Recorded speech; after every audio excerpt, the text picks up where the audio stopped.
Hello there, David here. One thing is constant throughout the Bible is the demonstration of how much God is incredibly in love with you. He is madly and passionately in love with his people. And Israel is definitely one of those huge examples throughout the Bible of a picture of God's love for his people and continuing to pull them out, even when they are running off to other nations, running off to other gods and other idols and all this stuff, committing harlotry, committing adultery against the Lord, all the idols, adultery, all the things, because God considers himself like a husband to Israel. And Israel is constantly running away, selling herself to the enemy, to the nations around her.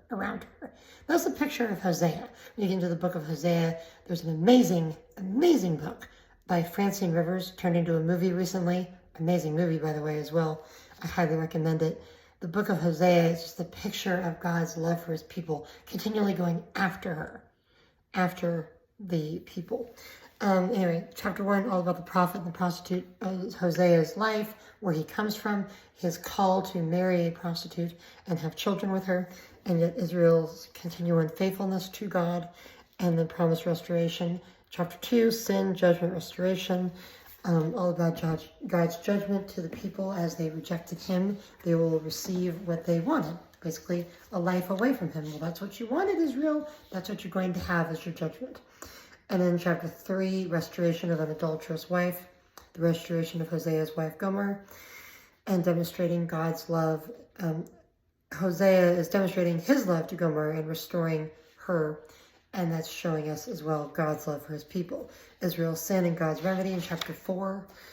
Chapter 5, the folly of trusting in man's deliverance. Again, don't trust in man.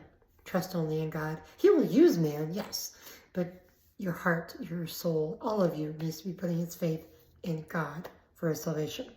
Israel's sinful trust, of course, continuing to trust in man and the nations around them instead of God. Chapter 6, come, let us return to the Lord, a call to return. Chapter 7, the oven, the bread, the dove, the heart is like an oven, sinful ignorance, willful blindness of Israel. Chapter 8, sow the wind, reap the whirlwind. You sow adultery, you're going to be in exile for it. Chapter 9, all about the exile and being dried up. Chapter 10, Israel with no king. God telling Israel to break up the hard ground of their heart, to repent, to come back to him. Chapter 11, drawn with gentle cords. Israel called by God and his strict hand towards Israel and in their sinful state. Chapter 12, ancient Jacob, modern Israel, deeply rooted deceit, full Israel, reproach. You could go on to enduringword.com for a lot of this information. That's where I get a lot of it. Also check Miss Larry, some great commentaries as well. Chapter 13, I will be your king. Again, God is the only hope for Israel, and he's our only hope as well. Chapter 14, real wisdom, turning to Israel, back to the Lord. Again, renewing Israel, being free from idols, walking in wisdom in all the things that God has taught us. Follow not your heart. Your heart is deceitful and wicked. He gives you a new heart when you come to Christ. When you come to Jesus, he died for you. He loves you. He's there. He's madly in love with you. He wants everything to do with every moment of your life. So trust in him. Turn away from all of the things that the world is trying to pull you into and seek him today. That is the book of Hosea.